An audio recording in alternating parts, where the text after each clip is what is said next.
1 ইঞ্চি জমিও না ছাড়ার ঘোষণা চীনের।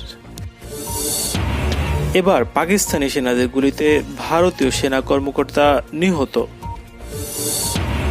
ইরানের পরমাণু কেন্দ্রে জাতিসংঘের তদন্ত দল। যুদ্ধে নিহত সেনাদের নিয়ে বিরূপ মন্তব্য বিপাকে ট্রাম্প। চীন পাকিস্তান যৌথ হামলার আশঙ্কা ভারত, বিপিন রাওয়াতের হুঁশিয়ারি। ইরাক থেকে সব মার্কিন সেনা প্রত্যাহার করতে বলল রাশিয়া। ইসরায়েলে দূতাবাস স্থাপন করতে যাচ্ছে আরব আমিরাত। চীন ভারত দ্বন্দ্বে মধ্যস্থতাকারীর ভূমিকায় রাশিয়া। উত্তেজনা কমাতে দুই দেশের প্রতিরক্ষা মন্ত্রীর বৈঠকে তেমন সুফল আসেনি। 1 ইঞ্চি জমিও না ছাড়ার ঘোষণা দিয়ে উত্তেজনা বাড়িয়ে তোলায় ভারতকে দোষারোপ করছে চীন। শনিবার এক সরকারি বিবৃতিতে চীন জানিয়েছে, সীমান্তে সাম্প্রতিক উত্তেজনার কারণ ও বাস্তবতা দুটিই খুব স্পষ্ট। এ উত্তেজনা সৃষ্টি, জিয়ে রাখা ও বাড়িয়ে তোলার জন্য ভারতই পুরোপুরিভাবে দায়ী। চীন 1 ইঞ্চি জমিও ছাড়বে না জানিয়ে এতে বলা হয়, দেশের সার্বভৌমত্ব ও অখণ্ডতা বজায় রাখতে চীনের সেনাবাহিনী দৃঢ় প্রতিজ্ঞ, সক্ষম ও আত্মবিশ্বাসী। চীন সরকারের এই বিবৃতির পর ভারতীয় প্রতিরক্ষা মন্ত্রণালয় পাল্টা বিবৃতি দিয়েছে। এতে বলা হয়, বিপুল সেনা সমাবেশ, আগ্রাসী মনোভাব ও স্থিতাবস্থা ভেঙে দেওয়ার ব্যাপারে চীনের তৎপরতা দ্বিপাক্ষিক চুক্তির শর্তগুলো পুরোপুরি লঙ্ঘন করেছে। সীমান্ত উত্তেজনা নিরসনে শুক্রবার রাশিয়ার মস্কোয় চীনা প্রতিরক্ষামন্ত্রী ওয়েংফং এর সঙ্গে ভারতীয় প্রতিরক্ষামন্ত্রী রাজনাথ সিং 2 ঘণ্টা 20 মিনিটের মতো বৈঠক করেন।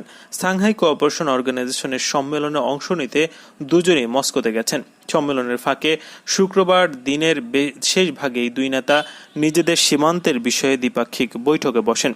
বৈঠক শেষে উত্তেজনা হ্রাসে বেইজিং এর সঙ্গে নয়াদিল্লি কাজ করতে রাজি হয়েছে বলে জানানো হয়। শনিবার ভারতের প্রতিরক্ষা মন্ত্রণালয় থেকে এক বিবৃতিতে জানানো হয়, উভয় পক্ষ একটি বিষয়ে একমত হয়েছে যে তারা কেউই সীমান্ত পরিস্থিতি আরও জটিল হয়ে উঠতে পারে বা সীমান্ত এলাকায় উত্তেজনা ছড়াতে পারে এমন কিছুই করবে না।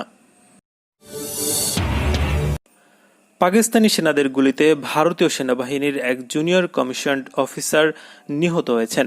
বুধবার জম্মু কাশ্মীর সীমান্তের রাজৌরি এলাকায় সীমান্ত নিয়ন্ত্রণ রেখায় এই ঘটনা ঘটে। প্রতিরক্ষা সূত্রের বরাত দিয়ে এ খবর জানিয়েছে টাইমস অব ইন্ডিয়া। উপত্যকা এলাকায় চীনা বাহিনীর হামলায় এক সেনা নিহতর ঘটনায় সামনে আসার মধ্যেই এই ঘটনা ঘটল। ভারতীয় সেনাবাহিনী সূত্র জানায়, পাকিস্তানি সেনারা যুদ্ধবিরতি ভঙ্গ করে কেরি সেক্টরে গুলি চালায়। এতে ওই জুনিয়র কমিশনড অফিসার গুলিতে গুরুতর আহত হয়। পরে তিনি মারা যান। এই ঘটনায় পাকিস্তানকেও জবাব দেওয়া হয়েছে, তবে বিষয়ে বিস্তারিত কিছু জানানো হয়নি। খবরে বলা হয়েছে, 4 দিনের মাথায় এটি দ্বিতীয় ঘটনা। এর আগে 30 আগস্ট রাজৌরি জেলার নওশেরা এলাকায় পাকিস্তানি সেনাবাহিনীর গুলিতে ভারতীয় সেনাবাহিনীর এক জেসিও নিহত হয়। ইরানের পুরনো একটি পারমাণবিক কেন্দ্রে পরিদর্শন করেছে জাতিসংঘের পরমাণু নজরদারি বিষয়ক সংস্থা the international automatic energy agency. গত কয়েক মাস ধরে দুই পক্ষের মধ্যে দীর্ঘ আলোচনার পর ইরান তাদের পারমাণবিক কেন্দ্র পরিদর্শনের অনুমতি দেয়। ব্রিটিশ সংবাদ মাধ্যম বিবিসি জানিয়েছে, আন্তর্জাতিক আণবিক শক্তি সংস্থার দাবি অনুযায়ী ইরানের মজুত করা ইউরেনিয়াম সংখ্যা 2105 কেজি, যা পরমাণু সমঝোতায় বর্ণিত পরিমাণের 10 গুণ। 2015 সালে বিশ্বের 6 পরাশক্তির সঙ্গে পরমাণু চুক্তি অনুযায়ী এই মজুত 300 কেজির নিচে থাকার কথা।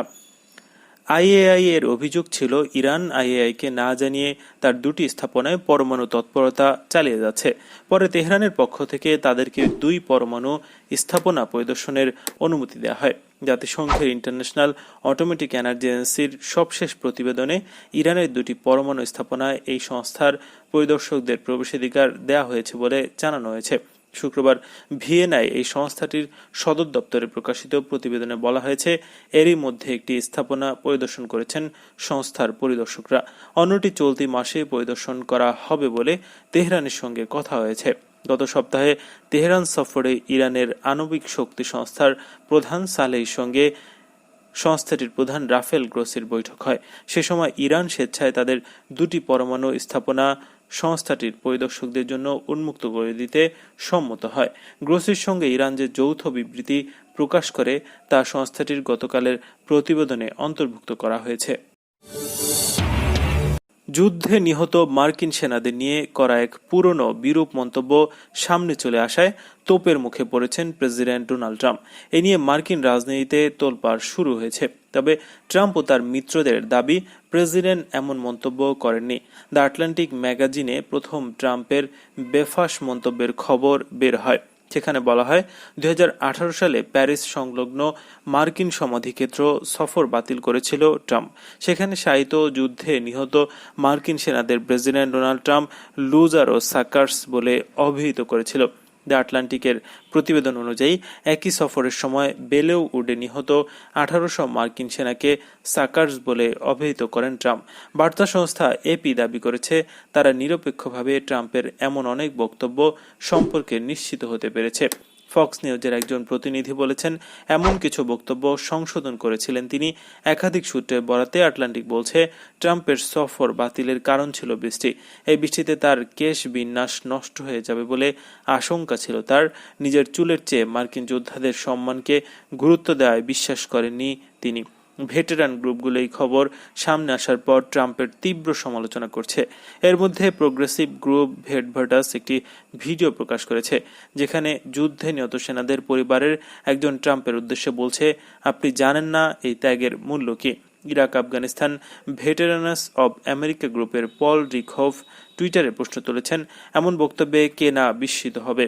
ট্রাম্পের এমন বক্তব্যের কারণে তাকে প্রেসিডেন্ট পদে আনফিট বা অযোগ্য বলে দাবি করেছেন নভেম্বর অনুষ্ঠেয় প্রেসিডেন্ট নির্বাচনের ডেমোক্রেট দলীয় প্রার্থী ও সাবেক ভাইস প্রেসিডেন্ট জো বাইডেন। তিনি বলছেন, ওই খবর যদি সত্যি হয়, দৃশ্যত এটাকে সত্যি বলাই মনে হচ্ছে, তাহলে তা চরমভাবে নিন্দার বিষয়। এটা ভয়াবহ হতাশার বিষয়।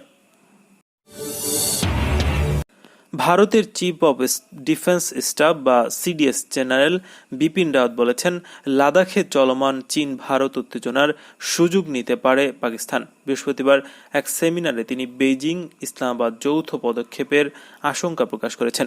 তেমন কিছু ঘটলে ভারত কঠোর জবাব দিতে প্রস্তুত বলে হুঁশিয়ারি করেছেন তিনি। হিন্দুস্তান টাইমস জানিয়েছে, বৃহস্পতিবার ভারত মার্কিন নয়া চ্যালেঞ্জ সম্পর্কিত একটি সেমিনারে বক্তব্য দেন বিপিন রাওয়াত। সে সময় ভারতের বিরুদ্ধে পাকিস্তান ও চীনের সমন্বিত পদক্ষেপের আশঙ্কা প্রকাশ করেন তিনি। বলেন, দুমুখী চ্যালেঞ্জ মোকাবিলা করতে সক্ষম ভারতীয় সেনা। এই সংক্রান্ত রণনীতি কি হবে তাও বলেন জেনারেল রাওয়াত। জানান, প্রাইমারি ও সেকেন্ডারি ফ্রন্ট নির্ধারণ করা হবে। প্রসঙ্গত, এদিনই সেনাপ্রধান নারাভানে 2 দিনের সফরে লেতে গিয়েছেন লাদাখ পরিস্থিতির রিভিউ করতে। বিপিন রাওয়াত বলেন, উত্তর সীমান্তে যদি কোনো হুমকি তৈরি হয়, পাকিস্তান তার সুযোগ নিতে পারে এবং আমাদের জন্য সংকট সৃষ্টি করতে পারে। তবে আমরা প্রস্তুত রয়েছি যেন পাকিস্তান কোনোভাবে এমন অপতৎপরতা না চালাতে পারে, তাহলে চরম জবাব দিতে প্রস্তুত ভারত। পাকিস্তান সেই চেষ্টা করলে ইসলামাবাদের কপালে চরম দুর্ভোগ রয়েছে।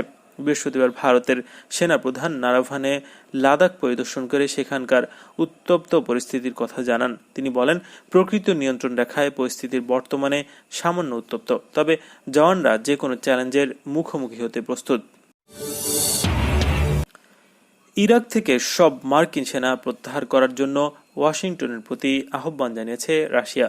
মার্কিন সরকার ইরাক থেকে কিছু সেনা সরিয়ে নিচ্ছে বলে খবর প্রকাশিত হওয়ার পর মস্কো এ আহ্বান জানায়।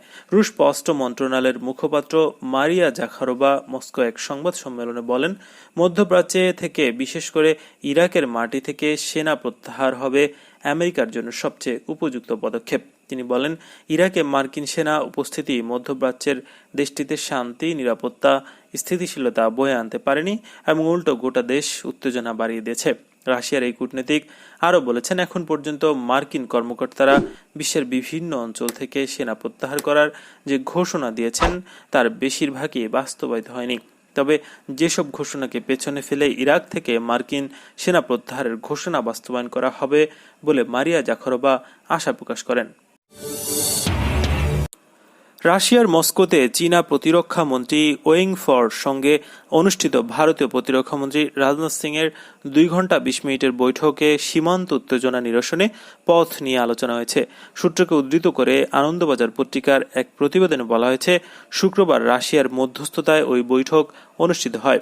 সাংহাই কর্পোরেশন সম্মেলন উপলক্ষে 3 দিনের সফরে রাশিয়া গিয়েছেন রাজনাথ। সম্মেলনে হাজির চীনের প্রতিরক্ষামন্ত্রীও। প্রথমে সম্মেলনের ফাঁকে দুই দেশের পররাষ্ট্রমন্ত্রীর 500 বৈঠকের সম্ভাবনা খারিজ করে দিয়েছিল নয়াদিল্লি। তবে গতকাল রাতে চীনের পক্ষ থেকে আলোচনার ইচ্ছা প্রকাশ করা হয়। সূত্রের বরাতে আনন্দবাজার জানিয়েছে, এ ব্যাপারে মধ্যস্থতাকারীর ভূমিকা নেয় মস্কো। কারণ কূটনীতিকদের মতে এশিয়ার 2 শক্তিশালী দেশ সংঘাতে জড়িয়ে পড়ুক তা রাশিয়ার কাছে কোনোভাবেই কাম্য নয়। গত মে মাসের গোড়ায় লাদাখের গালোয়ানে 2 দেশের সেনাদের মধ্যে প্রাণঘাতী সংঘর্ষের পরে এই প্রথম তাদের শীর্ষস্থানীয় নেতাদের মধ্যে মুখোমুখি বৈঠক হলো। মস্কোর আগ্রহে শেষ পর্যন্ত আলোচনায় রাজি হয় দিল্লি। শুক্রবার ভারতীয় সময় রাত 9:30 নাগাদ ফংহোর সঙ্গে রাজনাথের বৈঠকে প্রতিরক্ষা সচিব অজয় কুমার এবং রাশিয়ায় ভারতের রাষ্ট্রদূত ডিবি ভেঙ্কটেশ বর্মা উপস্থিত ছিলেন। বৈঠকে রাজনাথ বলছেন, বিশ্বাসের আবহ সৃষ্টি করা, আগ্রাসী মনোভাব পরিহার এবং আন্তর্জাতিক রীতি মেনে মতবিরোধ দূর করার উপরেই গোটা এলাকায় শান্তি ও নিরাপত্তা নির্ভর করছে। এর আগে বিদেশমন্ত্রী এস জয়শঙ্কর এবং জাতীয় নিরাপত্তা উপদেষ্টা অজিত ডোভাল পৃথকভাবে টেলিফোনে কথা বলেন চীনা পররাষ্ট্রমন্ত্রী ওয়াং ইয়ের সঙ্গে। সেনাবাহিনী পর্যায়ের বৈঠক চলছে ধারাবাহিকভাবে। সংযুক্ত আরব আমিরাতের সঙ্গে ইসরায়েলের সম্পর্ক স্বাভাবিককরণের লক্ষ্যে চুক্তির ঘোষণা দেওয়ার পর 2 দেশের মধ্যে আনুষ্ঠানিক যোগাযোগ শুরু হয়েছে। এবার ইসরায়েলে নিজেদের দূতাবাস স্থাপন করতে যাচ্ছে আরব আমিরাত। আমিরাতের সিনিয়র একজন সরকারি কর্মকর্তার বরাতে ইসরায়েলের একটি পত্রিকা জানিয়েছে, ইসরায়েলে আগামী 3 থেকে 5 মাসের মধ্যে আরব আমিরাত দূতাবাস স্থাপন করবে।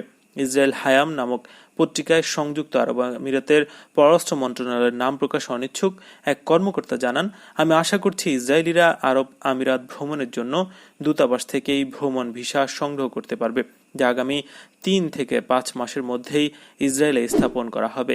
এ সপ্তাহের শুরুতে ইসরায়েলের পররাষ্ট্র মন্ত্রণালয় জানিয়েছে যে যুক্তরাষ্ট্রের প্রতিনিধিদের উপস্থিতিতে আবুধাবিতে অনুষ্ঠিত বৈঠকে ইসরায়েল ও আরব আমিরাত দূতাবাস চালুর ব্যাপারে সিদ্ধান্ত নিয়েছে। একই পত্রিকা আমিরাতের সরকারি সূত্র জানিয়েছে, আবুধাবি ইসরায়েলে হাইফা অথবা নাসরত শহরে কনসুলেট স্থাপন করতে পারে, যা একই সাথে দূতাবাস হিসেবে ব্যবহৃত হবে। গত সোমবার ইসরায়েল থেকে প্রথমবারের মতো সৌদি আকাশসীমা ব্যবহার করে আরব আমিরাতে পৌঁছায়। এর আগে গত 13 আগস্ট যুক্তরাষ্ট্রের মধ্যস্থতায় আরব আমিরাত ও ইসরায়েল সম্পর্ক স্বাভাবিক করার ঘোষণা দেয়। ফিলিস্তিনি কর্তৃপক্ষ সহ মুসলিম বিশ্বের অনেকেই এই চুক্তিকে ক্ষোভ প্রকাশ করেছে।